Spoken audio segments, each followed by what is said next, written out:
1948 September 17 దేశ స్వాతంత్ర్యానంతరం మరో 13 మాసాల నిరీక్షణ తరువాత శతాబ్దాల నిజాం నిరంకుశ దాస్య శృంఖలాలను తెంచుకుని తెలంగాణ స్వేచ్ఛావాయువులు పీల్చుకుంది.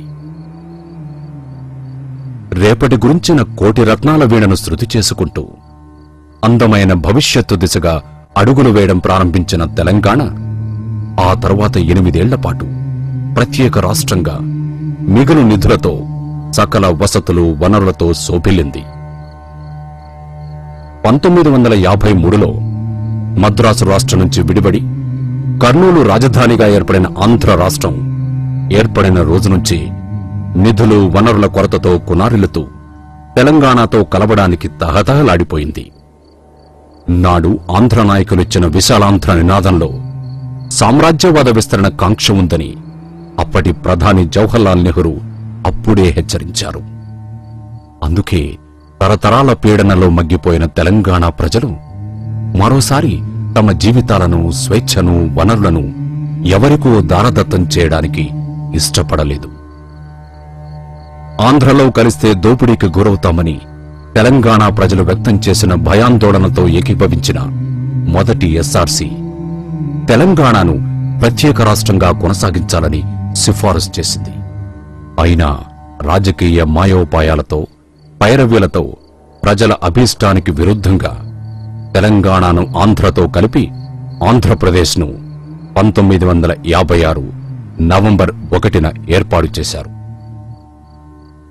తెలంగాణ ప్రయోజనాలను పరిరక్షిస్తామని, న్యాయంగా వ్యవహరిస్తామని పెద్ద మనుషుల ఒప్పందంలో హామీలు కురిపించారు. కాని ఏం జరిగింది? 5 దశాబ్దాలలో ఒక్క హామీ కూడా నెరవేరలేదు. సరికదా?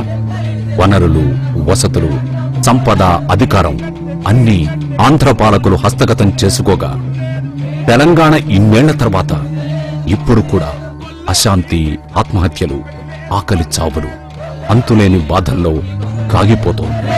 అదిగదిగో తెలంగాణ ఆకలని ఏడుస్తుంది, అదిగదిగో తెలంగాణ ఆకలని ఏడుస్తుంది.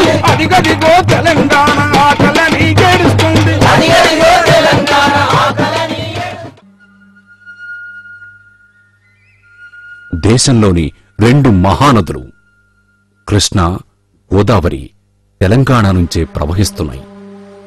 ఈ నదీ జలాలతో తెలంగాణను సస్యశ్యామలం చేయడానికి హైదరాబాద్ ప్రభుత్వం తన 8 ఏళ్ల పాలనలో అద్భుతమైన ప్రణాళికలు రూపొందించింది. ఈ నదులపై తలపెట్టిన ప్రాజెక్టులన్నీ పూర్తయితే కనీసం మరో 70 లక్షల ఎకరాల భూమి సాగులోకి వస్తుందని నాడు అందరూ కలలు కన్నారు. కాని 2 రాష్ట్రాల విలీనంతో తెలంగాణ తలరాత మారిపోయింది. కలలన్నీ కల్లలయ్యాయి, ఆశలన్నీ అవిరయ్యాయి. విలీనానికి ముందు తలపెట్టిన ప్రాజెక్టులన్నింటికీ పాతరేశారు. విలీనం నాడు కొత్తగా హామీ ఇచ్చిన ప్రాజెక్టులు కొన్ని ఇప్పటికీ ప్రారంభం కాలేదు. కొన్ని ప్రారంభమైనా ఎప్పటికి పూర్తవుతాయో తెలీదు.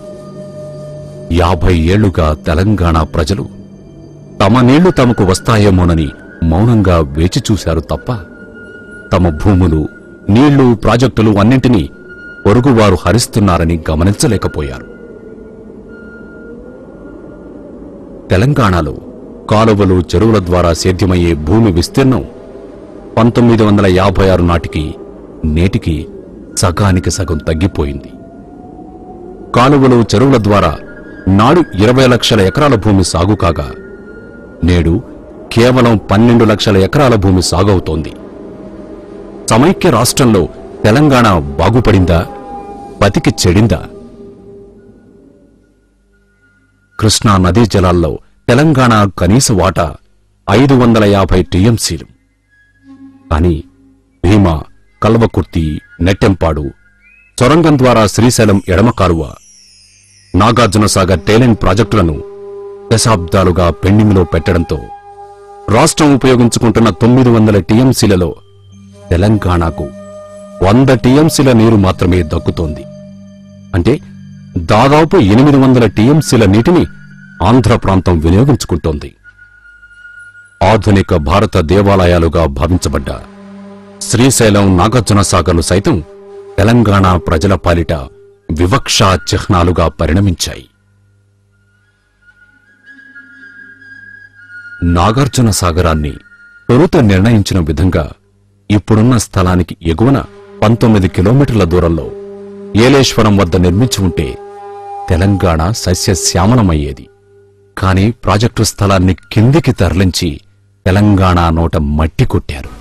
చూడు తెలంగాణ సుఖ నీళ్ళు లేని రానా, నా గోడు తెలంగాణ బ్రతుకు పాడైన వీణా.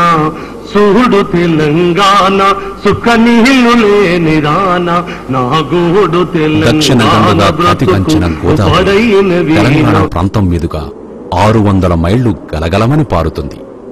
అయినా ఇంత పెద్ద నదిపై తెలంగాణలో ఇప్పటికి నిర్మించింది శ్రీరామ్ సాగర్ ప్రాజెక్టు ఒక్కటే. అంతేకాదు, 40 ఏళ్ల క్రితం మొదలుపెట్టిన ఈ ప్రాజెక్టు నిర్మాణం ఇప్పటికీ తొలిదశనే పూర్తి చేసుకోలేదు. నిజాం హయాంలో తలపెట్టిన ఇచ్చంపల్లి ఎత్తిపోతల ప్రాజెక్టు అసలు ఎప్పటికైనా వస్తుందో రాదో తెలీదు. ఎల్లంపల్లి, ఏవాదుల, దుమ్ముగూడెం, లెండి, ఉత్ప, అలీసాగర్, ప్రాణహిత, లోయర్ పెన్గంగల పరిస్థితి దాదాపు ఇదే.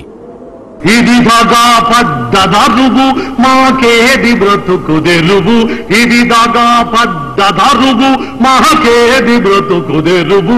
హరినినాదాలుగావు దేశ పునాదులే కదలాలా. సుడు తెలంగాణ సుఖ నీళ్లు లేని రానా, నా గోడు తెలంగాణ బ్రతుకు పడైన వీణ. నా గోడు తెలంగాణ బ్రతుకు పడైన వీణ. నదీ జలాల విషయంలో తెలంగాణకు అన్యాయం జరగకుండా చూడాలని పచావర్ ట్రిబ్యునల్ చేసిన హెచ్చరికలు పనిచేయలేదు. తెలంగాణ రైతులు దశాబ్దాలుగా అసహాయంగా ఆవేదనగా వేచి చూస్తూ ఉంటే 90% గోదావరి జలాలు వారి కళ్ల ముందే ఆంధ్ర ప్రాంతానికి తరలిపోతున్నాయి. నీటిపారుదల ప్రాజెక్టులను పునరుద్ధరిస్తామని, కొత్త వాటిని ప్రారంభిస్తామని ఏటేటా ప్రభుత్వం హామీలు కురిపిస్తున్న దశాబ్దాలుగా లక్షలాది ఎకరాల తెలంగాణ బీళ్లు నీళ్లు లేక నోళ్లు తెరుచుకుంటున్నాయి. చూడు తెలంగాణ సుఖ నీళ్ళు లేని రానా, నా గోడు తెలంగాణ బ్రతుకు పాడైన వీణ. సమైక్య ఆంధ్రప్రదేశ్లో తెలంగాణ రైతులు తమ నీటినే కాదు, తమ భూములను, జీవనాధారాన్ని కోల్పోయారు.